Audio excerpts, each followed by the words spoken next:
Hey, so how was Portugal, Dad? I like it.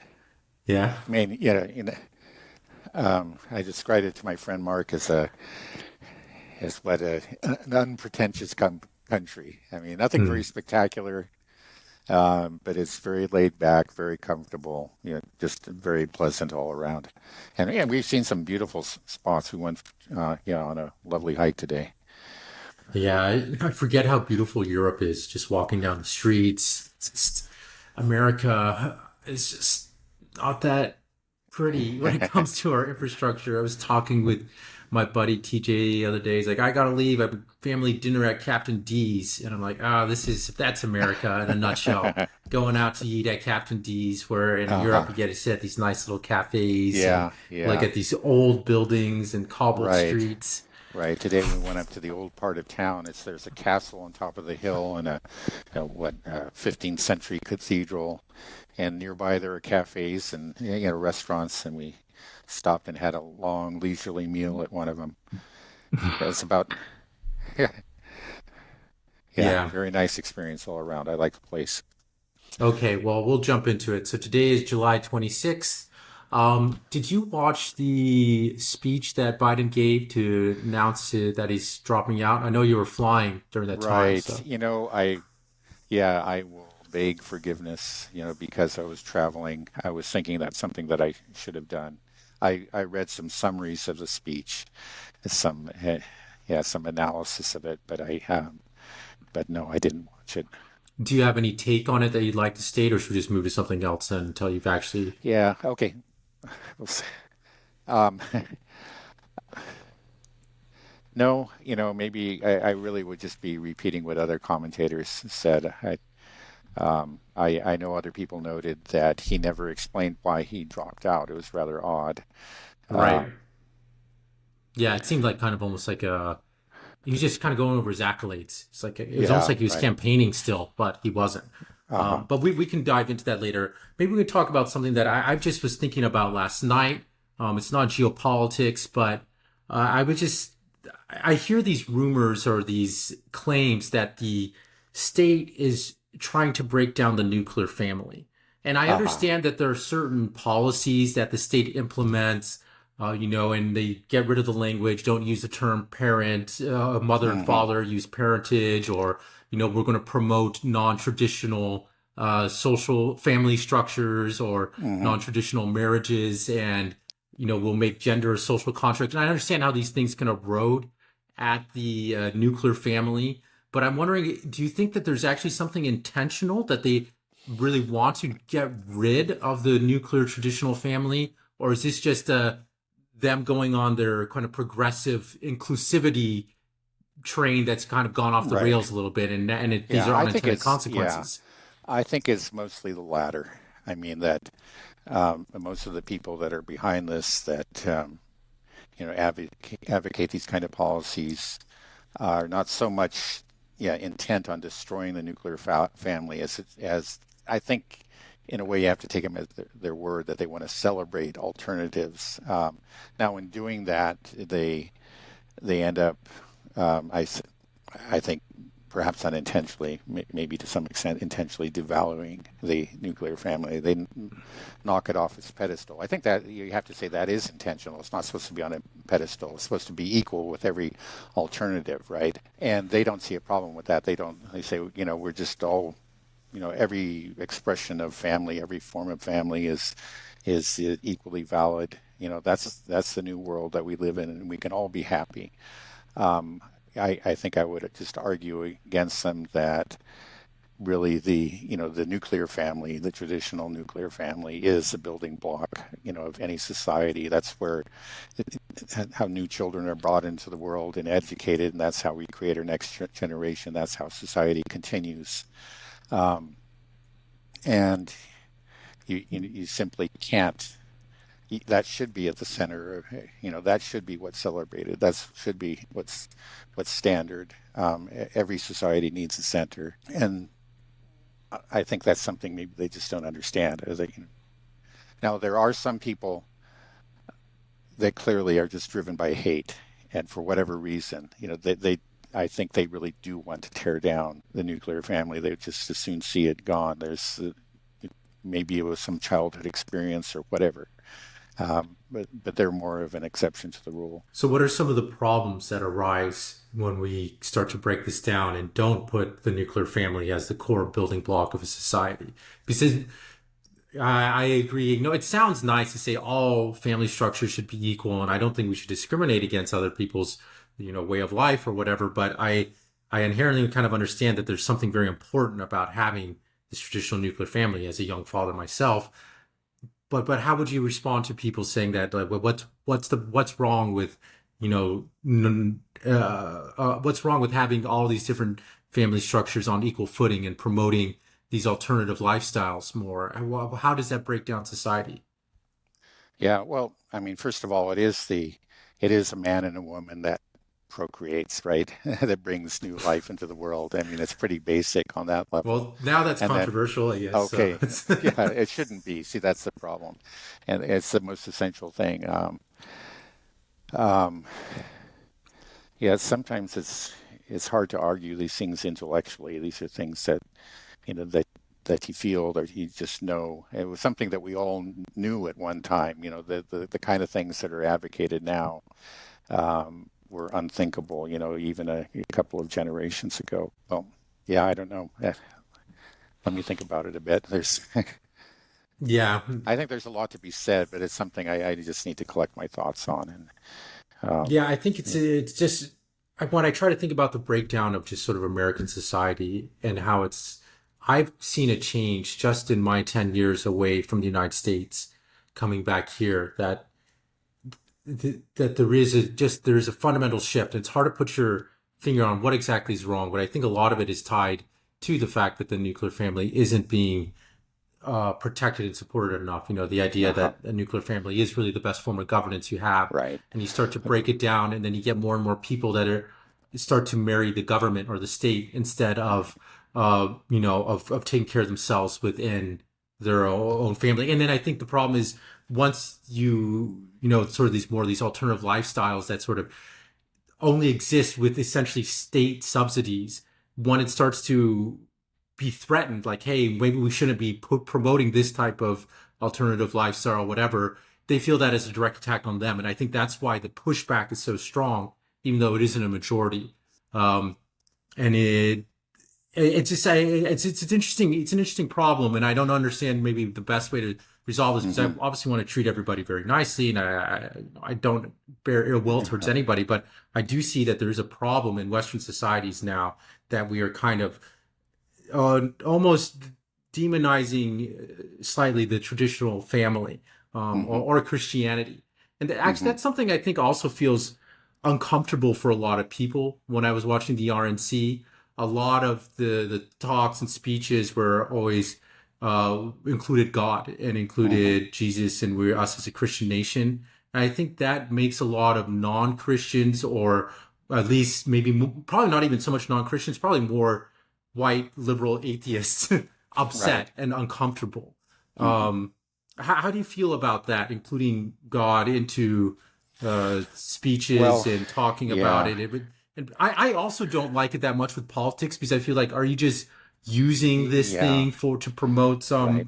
Because both sides can evoke the supernatural. Sure. Yeah, I don't think I wouldn't make a blanket condemnation against invoking God, but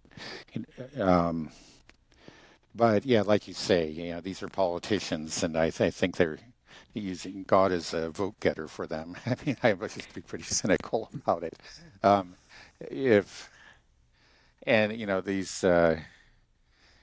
if it had a real impact on their policies, but I think maybe it does. You'll find people that are self-confessed Christians are less likely to support transgender operations on children or whatever. Hey, and these kind of issues, there is a difference, and their Christianity really means something. When we get to geopolitics, as we see, it doesn't seem to mean anything. If anything, it's a completely twisted Christianity that actually results in very unchristian policies and consequences.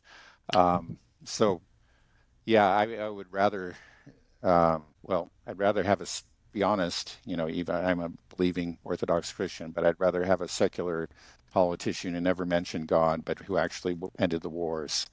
I think Mm, that would be a more Christian thing to do. right.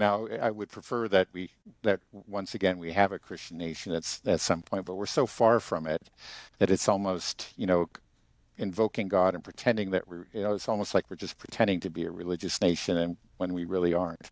I think this is Mm, something that probably has to be built up, from from ground up, the way mm, that early Christianity was too. And eventually if you have real strong churches, real strong believing communities, eventually it will have its impact on politics. But I think we need to go make it real and try to, you know, uh, Christians have to work on being Christians first of all, and that's a real effort. And Christian communities have to, really build themselves up and strengthen their own faith. They're really so weak and scattered and confused at this point that trying to make a change at the top is only going to end in disaster, and it's probably only going to um, further harm the reputation of Christianity. mm. Yeah, I Just one thing feel. about families, so just to, there's a lot that you said, I don't have a full answer for you, but, um, the consequences of broken families are, are obvious. I think, we probably, well, some of us probably listening have come from broken families, others have observed them. The consequences are real. And again, it's something that you can see in your own experience, but then the people who study it find, yeah, there's no question that kids that come out of broken families just tend to have much higher rates of drug abuse and suicide and so on and so forth. It has a profound effect on a society. So we really do have a need. I mean, it's not just some sort of religious preference or something. It's just there's an obvious urgent need to strengthen families, to hold them together. It's hard. Uh, all of our, us individuals, we have our faults, and relationships are often can be difficult to support. So we need the support of a society around us to, married couples do to get through difficult times. You need to have you need this, the support of the greater society. So it's important, for example, that fathers really should receive praise for being good fathers, and mothers good praise for being good mothers. They should be roles that we really value because they're tremendously important roles. These aren't just sort of lifestyle preferences. This is what builds a society. This is what brings new children into the world. This is what makes them into citizens. More than anything else. So we'd be just foolish not to. But you have this tendency to, especially to denigrate fathers. So I think you probably feel there's just in the culture and the sitcoms or whatever. There used to be back in the 50s what you had. Fathers were depicted as wise and as leaders, but now they're constantly the butt of jokes. Sometimes they can be funny jokes. You think about Homer Simpson or whatever. Mm, But they're always sort of, it's like obviously not, you get the sense that he's not really a valued and revered member of society, and he should be, right? mm, I mean, I think that's part of what we have to do because it's actually very hard being a father. It mm, can be at times. It can be very rewarding too, as you know, but it can be mm. hard. And the whole society should be supporting both fathers and mothers and, families as a whole. And it's just like, if you're going to look at it in kind of a rather maybe crude calculating way, but a realistic way. You just say like, what do you invest in for a healthy society? You ought to be focusing on really the core institution and the alternative lifestyles. I'm sorry, but that's not what builds your society. You can make an argument for tolerance, but that's not what you put at center stage. I think the family again should be back, the nuclear family back on the pedestal. We don't, let's not pretend that they're all equal. They're not. Right. Yeah. Do you think that the state wants broken families? Because if you think about it in a way, the churches, nuclear families, these are forms of governance that are kind of competing with the state if you have more broken people and broken families, then they end up going to go to the church of the state in a way that this is becomes, and that gives the state more power. You get more and more people that are relying on the state to sort of support their lifestyle, to support Yeah. their the path that they've chosen, and you're able to also, from the leftist point of view, is to show that you're a very loving and caring people, that you're Uh-huh. taking all these broken people and lifting them up and helping them. So Uh-huh. it's wrapped in this very Yeah. very I nice, think cozy probably wrapper. right. I Um, think you actually put your finger on something. I don't think many people are consciously saying, "Ha, let's destroy the family," but there are people who, frankly, whose careers depend on broken families, and they do have, even if they don't consciously recognize it, an interest in continuing, uh, broken families maintaining, the current situation, or they also do well if it gets worse. You're right. Um, so yeah, and it becomes a chance for them to show compassion. I think you expressed it very well. Let's see, what there was something else I was going to say, well, it but makes now you it think of the escapes me. homeless, the homeless problem in California. The you hear that the budget for homelessness keeps on going up, and then you realize that there are people that are working in this sort of state homeless industry that are making hundreds of thousands of dollars a year. And the more homeless people that are there, the more the budget goes up. So they don't have really any incentive to get rid of the homeless Right. or actually solve the problem, because then they'd be out of a job. The Yeah. problem Yeah. solved. Um, Yeah. No, I think so you it explained it just very that well. it's It's not the that whole kind of thing, but it's part of what's going on. right. Yeah. It's just an example of just sort of general rot in any of these systems that are initially designed that sound good, but then they can be corrupted, and then they don't have the incentive to actually solve the problem. Um, okay, Right. well, Well, there was some libertarian that said, like, if you want more of something, subsidize it. So, for example, if you want more poverty, subsidize it. No, you want more broken family, subsidize it. Well, that's kind of what we're talking about. right. You know, Helping out single mothers, it sounds like a great thing, but then you start to right. subsidize this type of behavior and more, especially minority families. It's destroyed a lot of black communities. We don't have to dive too far deep into this. Yeah. We can switch gears. It was just something that I was just thinking about the other night. I think it's an Right. Yeah, no, it's interesting. a very important subject. It's just something that I haven't really been thinking about. I've thought deeply about it at times in the past, but I not think it this way. provided some nice insights, though. I think it was Okay. still a good conversation. Um, I was thinking we can actually kind of take a step back, and I realize that we often jump into the middle of these geopolitical discussions, and we've been following it very closely. So we kind of blow past all these major questions that maybe some listeners don't need to have answered first. So I think we can start with Ukraine. So we always hear with Ukraine that this is the Russia's war of aggression, an unprovoked war. That Russia just invaded its neighbor, its small neighbor, and has been committing these war crimes, these atrocities. How do you respond to these statements? The statement that this is an unprovoked war, that it's a Russian war of aggression. Right. No, it's very much a provoked war. Russia has been warning, has pretty much said that Ukraine is a red line, especially NATO membership for Ukraine. And it's not something that they came up with in 2021, right before the war broke out, but they've been saying it since the beginning.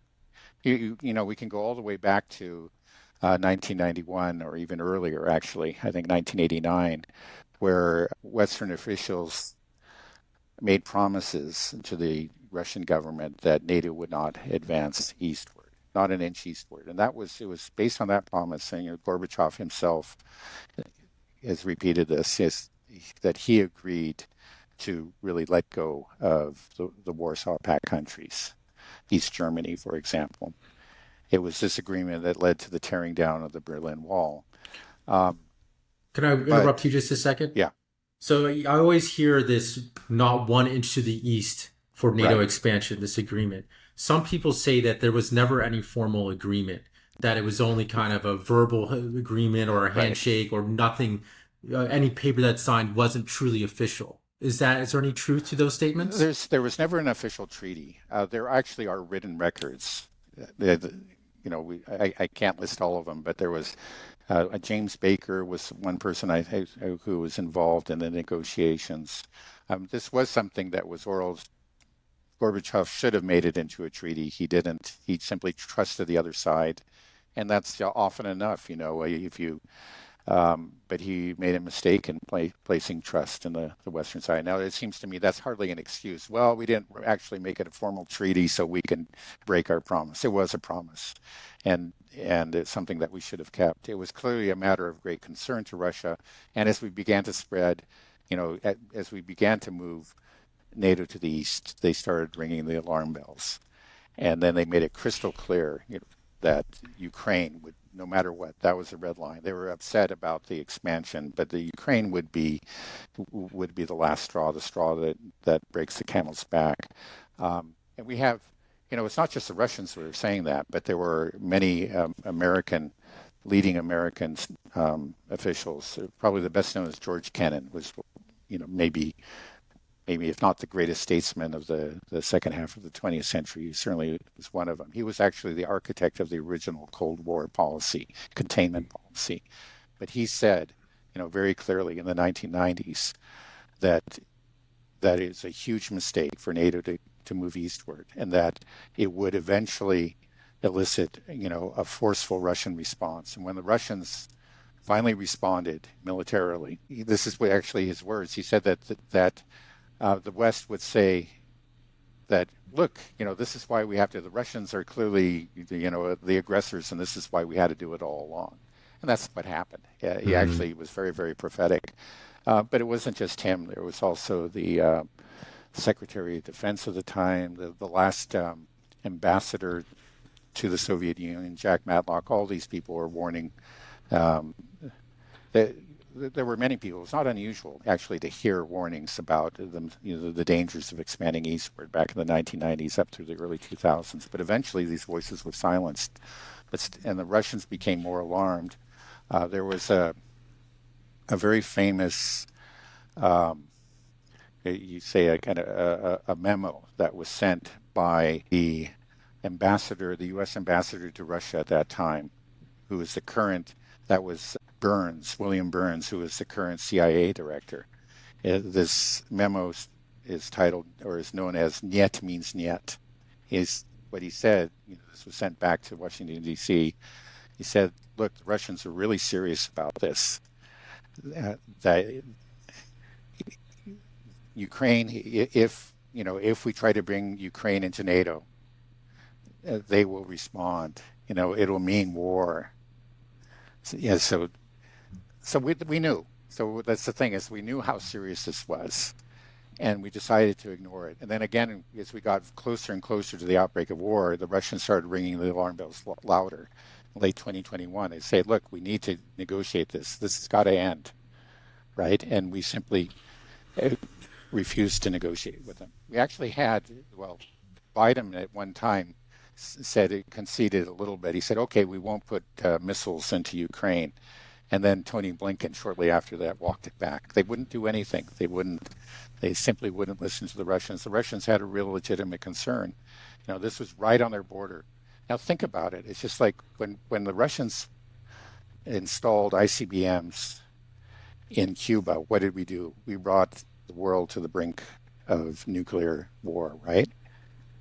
Well, we were planning to go to make Ukraine, which borders Russia, right, not very far from Moscow, and we also refused to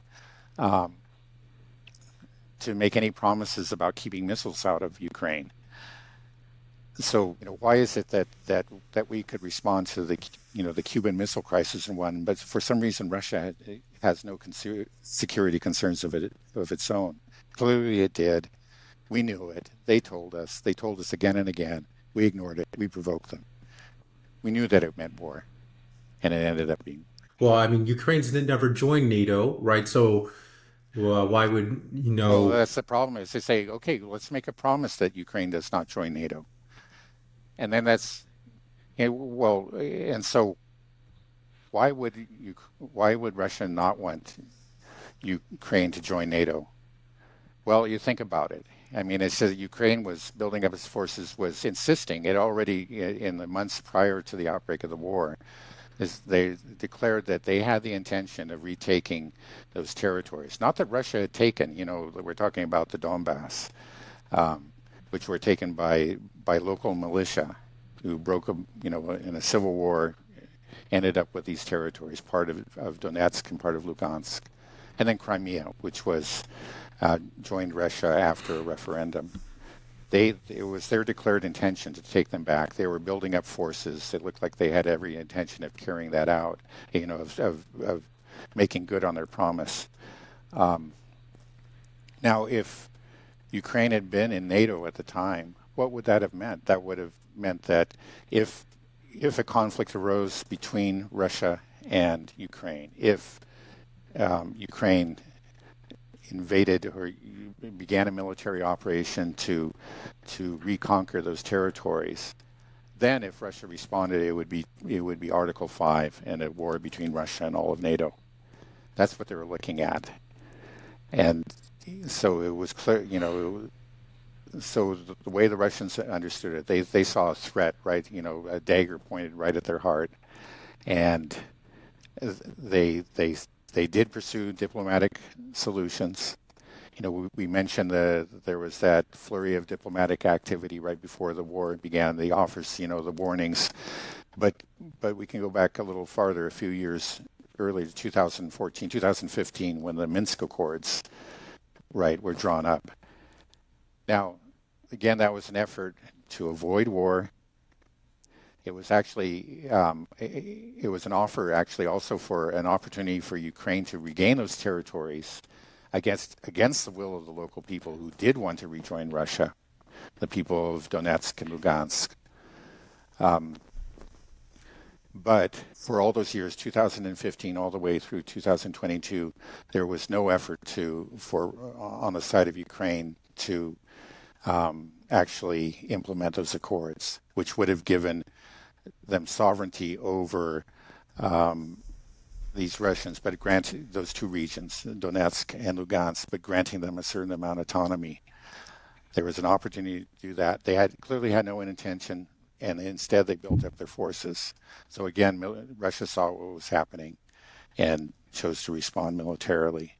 Again, I would say just clearly they were provoked. When they were trying to look for alternative solutions, they were refused. They had the door slammed in their face again and again. Pre-2014, did the majority of Ukrainians want to be part of NATO? No. Yeah, these surveys showed consistently, time and again, year after year, that only 20% of the Ukrainian population wanted to join NATO. So this was something that was pushed by the West, pushed by the U.S., by NATO, and by elites within Ukraine, but not by the people. Was the whole coup in 2014, the Maidan coup, was that simply to put a government in power that would allow Ukraine to join NATO? I think so, yeah. I mean, that was... against the will of the Ukrainian people? You said they never had more than 20%? Right. Now that the eastern provinces have broken away, and I imagine probably in those eastern provinces, there's probably 2% that wanted to join NATO, if that. Right. So what percentage of the Ukrainian population that is not in the breakaway provinces do you think want to join NATO? You probably don't have that number, but do you think that the majority of Ukrainians in the non-occupied territories right now, non-Russian-controlled territories? Before 2014, if you looked at probably if you did a survey or you limited the survey to all provinces, or I guess we call them oblasts, other than Donetsk, Crimea, and Lugansk, it would still have to be well below 50% because we're talking about less than 20% of the population. So I mean, there still was a majority. Now, after the Maidan and after civil war broke out, it's just the atmosphere changed in Ukraine, and I would say that the propaganda organs began, spewing out a lot of pro-NATO propaganda, and also alternative news sources in that part of Ukraine that was still under Kiev were shut down one after another. I mean, now there just aren't any, and alternative parties too. any party that's had any lean towards Russia, has some sort of sympathy towards Russia that was maybe anti-NATO, they got shut down one after another over the course of the next several years up through the present. Now again, there are none. There are no, Why but they why used to would be there, and that's going to affect public opinion.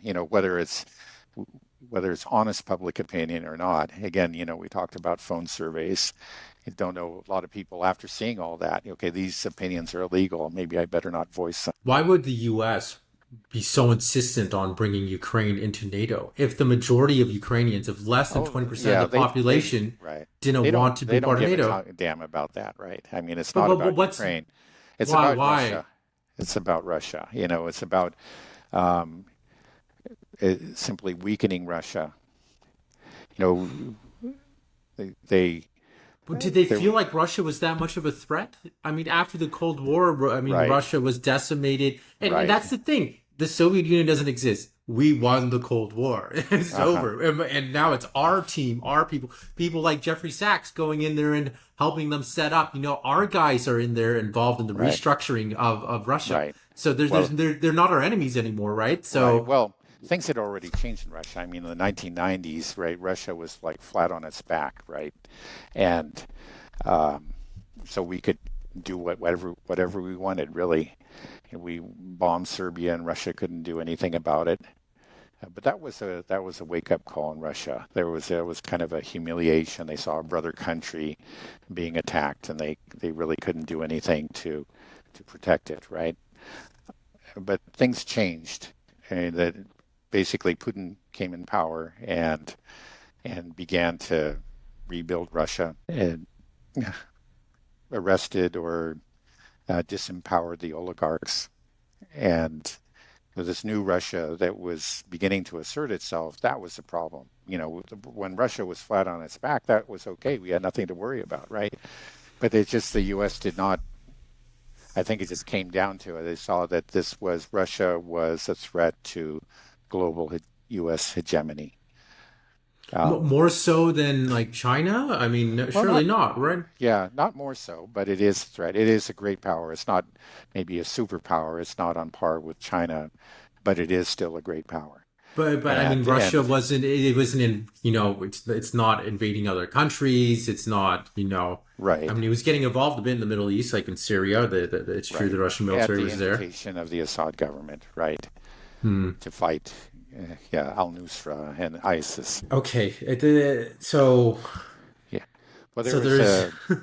there was a paper. I think it came out in 2019 by the Rand Corporation, which is pretty much the premier defense security think tank in the country, in the U.S. And I'm trying to remember the title, but the point of it is that they recommended a policy of weakening Russia and then maybe eventually bringing about regime change, but doing things, whatever they could do to weaken Russia. To and it didn't draw a lot of attention at the time. But again, this is not just an opinion piece in a paper. This is the Rand Corporation, very close to the defense establishment. Um, and you can see from subsequent actions that basically that's the policy that they were pursuing. It was just that we're going to, when we can weaken Russia, we'll do it. And so when they had a choice between averting war, right, and making promises maybe not to keep NATO out of Ukraine, accepting Ukraine as a neutral country rather. Um, but that wouldn't harm us in any way. I think it would obviously be good for the people of Ukraine, but it would end their plans to weaken Russia. And so when they saw a chance for war, they said, "Go for it. We're going to weaken Russia," and we got the economic sanctions and everything that followed. Now the whole thing seems to have blown up in their face, but that was the plan. But why? What's the point? I mean, do they think that Russia's a real threat to the United States? What threat is Russia It's posing? really not a threat to the United States. It's just a threat to the U.S. as a global hegemon. But is that's it really? I mean, like, well, in a I would way, it say, does. It's just that okay. as you can see now, right, is because they weren't able to destroy Russia. Now Russia has asserted itself, withstood the attacks, the economic sanctions, and the U.S. has been greatly weakened. Now, of course, it But would have that's been better because we for us, try to right? weaken Russia. Right, If we never try to weaken Russia, like right, confiscating the Russian assets, yeah, putting all these sanctions, weaponizing the uh-huh, dollar, putting all these sanctions, like our hegemon really relies on being the world financial center, being the world right, reserve currency. Our financial infrastructure is really what gives us the power. yeah, And it's a huge benefit to all Americans right, here that we sure, are the world reserve currency yeah, and everybody wants our dollars. But now you forced it. You made this happen. Russia was not a threat for that. The ruble wasn't going to take over the dollar. As long as we were, well, we should have been a bit more fiscally responsible because the amount of debt we had, I think, is a bit of an alarm for people that are holding onto U.S. treasuries. Um, but then the weaponizing of the dollar and placing the sanctions was really and forced, like you explained this very well before, forced the creation of BRICS plus essentially we forced these countries to engage in international trade using their own currencies instead of using the US dollar mhm, to build an alternative system to the US dollar. That is the US hegemon, I think, more than anything, is the dollar system. And now, yeah, from what we've done here, we are losing the dollar, the power of the dollar. Now countries realize, hey, I don't need to hold on to dollars to trade. I can use rubles and RMB to engage in cross-border commerce.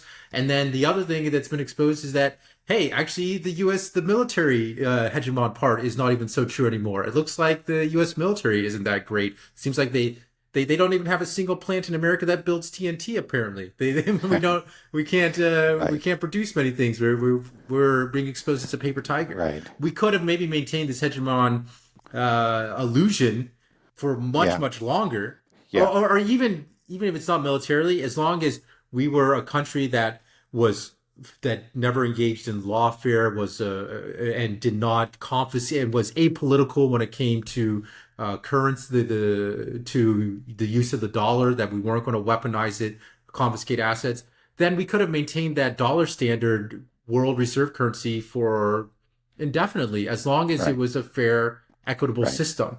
But we didn't. right, In our right, effort to weaken Russia, we've destroyed our hegemony. We right. did. If we just were friendly with Russia, we could have preserved it. Is Yeah, that no, true, do you think? right. Yeah, actually, everything you said was true. It's what pride goeth before a fall. Just a classic example of imperial overreach. It's because we wanted to maintain just really absolute hegemony that we've actually harmed ourselves. Our hegemony, we've put it at much greater risk than it was before. There's no question I about don't it. understand even Right. now how that's Yeah. preserving our hegemony by, Right. Well, yeah, trying in to our attack imagination, it's some. just that. Well, the fact is, if you have a powerful independent state, any powerful independent state, that doesn't is not subordinate to the U.S., it does well. It means that we have to take their interests into account. Whether we're talking about um, Oh, how could we? Oh, yeah, wow. exactly. Maybe some military adventure that we're planning in an Eastern European or maybe in a Caucasus country or something. We have to take them into account, and maybe negotiate with this other power, and maybe constrain our actions in some ways. Now, you stop and say, well, why do we have to get involved in these other affairs? But these people just they've been masters of the universe. They've had this. They've been through the unipolar moment, and they just don't want to let it go of that sense that they could do anything they want. As what one of those neocons in the George W. Bush administration said, we create our own reality. Well, no longer would they quite be able to achieve that level of supremacy. It's just that, oh gosh, we actually have to think a little bit about how the Russians might respond to this. Maybe we shouldn't do that. Just the thought of that seems to be intolerable to them. Again, it's a kind of madness, but it was what, and in the end, it backfired. This insistence on total hegemony has put their hegemony at great risk. Yeah, the genie's out of the bottle now. I think there's no way to reestablish that hegemony anymore. It's No, over. I was right. It was just, again, as you saw, well, the emperor has no clothes. I think Mm. that the failure of the sanctions, the sanctions from hell against Russia, really has just changed the world. I mean, everybody, you could see that, let's say these are the two gladiators fighting in the arena, and the one, lifts up his sword and it takes a mighty swing, and people look the other way, say, oh no, and then you turn back and look at the arena, and the other guy is standing, and he actually is. While the Mm. one was swung the sword is stumbling on the other side, say, "Oh my, this is not what I thought." I was putting all my money on this guy. Let's run over to the bookie and change it to the other side. I mean, maybe it's The kind of thing a silly is, metaphor, but that's yeah, I get it. But yeah, the thing is, like, we can't put the genie back in now because nobody's going to trust us at this point. The damage has been done, right? So there's no right. way to save the system, really, to save the US dollar, to save US hegemony. Even if we get back and admit, like, we were wrong, we're going to pull back our military escapades. We're not going to be expanding NATO. We're not going to weaponize the US dollar. We're not going to place sanctions on countries. People can engage in their own commerce. You can use our system. We're not going to just print off money and debase everybody's currency, all of your dollar holdings. We are going to be a fair, neutral country. You know, that's not possible now because of everything we did. Nobody's going to believe us now, and they shouldn't Yeah, I mean, because right. Well, I mean, I guess you can slow the decline. I mean, the more that if they continue on this course, the dollar will decline all the more rapidly. You could slow it, but I think, yeah, at this point, the decline's inevitable. I mean, just with the rise of China and India and Russia, it's inevitable.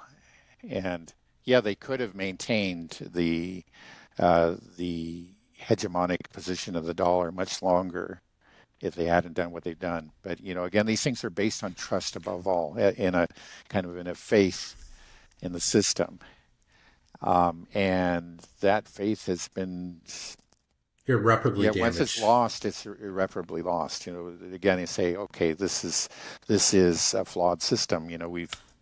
We saw behind the curtain. Like whatever.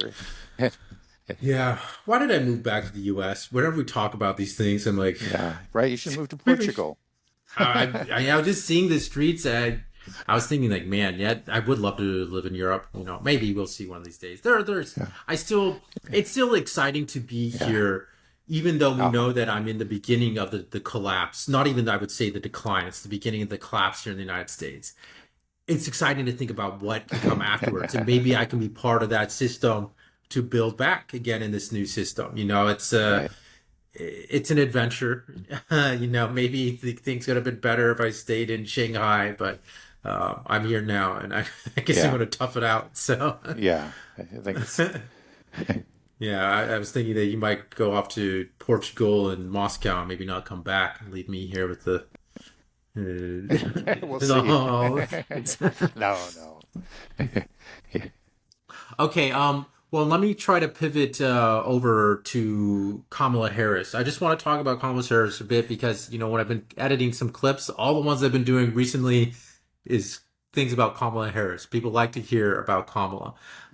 Okay. So I don't know if you have any more much thoughts about it, but I was just wondering, like, it's really strange that Kamala Harris has now been anointed the new presidential candidate.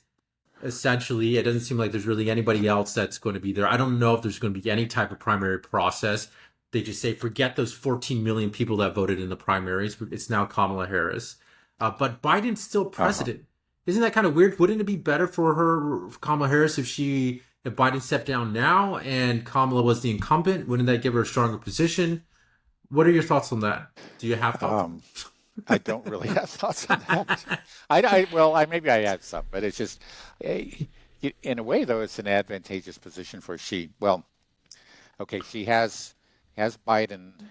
Well, we don't even know if Biden's there, but there's an administration at her back that are going to pull the levers to help her, right?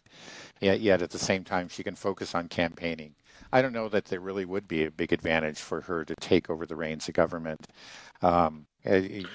Well, As it people are going to be is, looking at because her the vice very. president, yeah, the vice They're going to be. presidency is a non-job. She simply can devote all of her time to campaigning. But wouldn't the best type of campaigning is to say, like, this is what I've been doing. I'm going to show you. I'm in the office right now. Like Yeah, people want to say, like, what have you been doing for the past 4 years? And right. when I think about that, I'm like, wait, what has she been doing Yeah, for yeah, the no, you have a past four point. I mean, years? there's something, right? She could put her name on some kind of legislation is whatever seems to be could be a selling point with the voters, at least in the short term. That's a Hmm. possibility. It's true. Do you, do you think she's going to have any kind of different, create her own identity, or in terms of geopolitics and foreign affairs, or is she just Yeah, going to be I don't think just she's keep ever going with had the any Biden campaign? interest. I think so. I don't think that we're going to see any difference. She's not somebody that really has ever taken much of an interest in foreign affairs. I don't think she has strongly held opinions in that matter. It's just the opinions of the establishment, and that's we're going to see more of the same. Again, we talked about there's a small chance that we may see some improvement vis-a-vis Palestine, Israel, but I'm not particularly hopeful. I'm pretty cynical about that. I think we're going to get more of the same.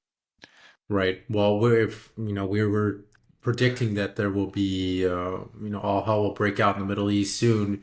It looks like Israel may try to take advantage of the summer skies to attack Lebanon soon. I don't know if you listened to Netanyahu's speech when he came here to Congress, um, but it was very, very hawkish. It was very painful to Right. listen to, full of lies, going on about beheaded babies and burning children alive, and all these Mm, war horror Well, atrocity stories that are yeah, a false. lot of nonsense. Right. Right, a lot of nonsense, but a lot of beating the war drums against Iran. So Right. I'm worried that something's going to happen soon. We talked about this before. I don't know if we need to go over it again, but we'll see. So I Yeah. think even if Kamala Harris, if she is better on the Middle East, by the time she comes, if she does win, which I think is Yeah. probably nearly impossible, then I think Yeah. the Middle East will have already be in flames. There's nothing she'd be able to do about it, anyways. That's Right. my thought, anyways. Okay, Dad. Well, I try to force some Kamala stuff in there, but maybe we should have. Yeah. Yeah. I you just. know, we can talk about those things a bit more in depth if there's actually some more developments instead of me trying to Okay. force some jigsaw pieces that don't fit. Right. Okay. Is there anything else you want to go over, or I No, I thought think we I'm ready were to, yeah, go walk up to the old city, enjoy a music festival, and enjoy another cafe. Okay. Did you have any port yet? No, but I will. Yeah, I Okay, go can't have some port. leave Portugal without drinking a bottle of port. That's Yeah, right. that's what's happened. Is the shades have been drawn. This is what we do at this time in Portugal. Oh, okay. Okay. All right. Well, then I'll let you go then. Okay. Okay, we'll talk to you later. Okay. Bye bye.